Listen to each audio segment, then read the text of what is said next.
World Mission Report. Shalom dan selamat hari Sabat kepada kita semua. Cerita mission kita pada Sabat ini adalah kesinambungan cerita mission pada Sabat lalu yang bertajuk Memberi Alkitab Peluang bahagian 3. Kisah ini menceritakan perjalanan kerohanian Bolt Batsuk, pastor Seventh Day Adventist pertama di Mongolia. Pada tahun 1990-an, Bolt bergelut belajar bahasa Inggris di University di Mongolia dan memutuskan untuk bertemu dengan beberapa orang Amerika yang mengajarnya bahasa Inggris dan tentang Tuhan. Bolt berjanji pada dirinya dan dia bertekad untuk belajar bahasa Inggris daripada mereka, dan pada masa yang sama menunjukkan kepada mereka bahwa agama Kristen tidak mempunyai tempat di Mongolia. Mereka menyapa Bolt dengan ramah apabila dia datang bersama kakak kembarnya ke gereja rumah mereka di Ulaanbaatar, ibu negara Mongolia. Ia merupakan satu pengalaman yang paling luar biasa untuk Bolt. Kira-kira 20 orang sedang duduk dalam bulatan di atas lantai sambil menyanyi dari sebuah buku nyanyian. Seni kata lagu itu kelihatan begitu ganjil kepada Bolt. Dia keliru namun terhibur. Dia berpikir, apakah yang mereka maksudkan dengan Hosana? Mengapa mereka menyanyi tentang anak domba? Dia memegang buku nyanyian itu di depan mukanya untuk menyembunyikan ketawanya.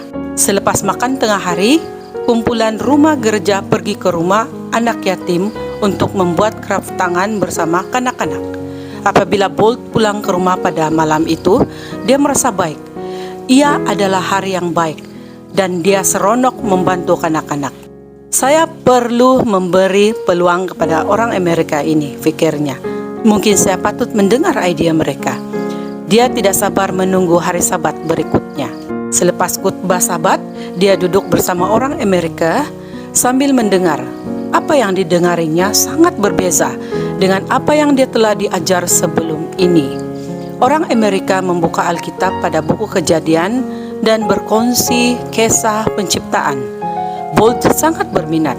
Dia telah belajar dengan seorang guru dari agama Mongolia tradisional selama 2 tahun semasa masih seorang budak. Tetapi gurunya tidak dapat menjelaskan asal-usul kehidupan. Namun Alkitab mempunyai jawaban yang jelas tentang semua perkara itu. Semasa di rumah, Bolt terus membaca Alkitab dan dia mendapat jawaban kepada semua soalannya. Dia telah belajar bahwa Tuhan dan syaitan adalah nyata. Dia membaca dalam Kejadian 3 bahwa setan yang menyamar sebagai ular telah membawa dosa dan kematian ke dalam dunia. Dia juga membaca dalam Kejadian 3 bahwa Tuhan telah membuat rancangan untuk menyelamatkan manusia. Akibatnya dia belajar kematian bukanlah penghujungnya, dan orang yang percaya kepada Yesus akan memiliki hidup yang kekal. Hari ini Bolt ialah pemimpin gereja Adventist di Mongolia. Dia memegang keistimewaan sebagai bukan sahaja pastor Adventist Mongolia yang pertama, tetapi juga pastor Mongolia yang pertama ditahbiskan. Dia juga fasih berbahasa Inggris. Saya belajar dalam Alkitab tentang Tuhan yang pengasih, yang mencipta kita, dan apabila kita berdosa, Dia telah datang untuk menyelamatkan kita. Dia berkata bahwa walaupun dia menderita selepas bapaknya meninggal, namun akibatnya dia telah menemui Tuhan. Dengan datang kepada Kristus, saya mendapat jawaban kepada semua soalan saya. Tuhan telah bersama saya sepanjang masa itu. Dalam Filipi 1 ayat 6, akan hal ini aku yakin sepenuhnya, yaitu Ia yang memulai pekerjaan yang baik di antara kamu akan meneruskannya sampai akhirnya pada hari Kristus Yesus. Happy Sabat.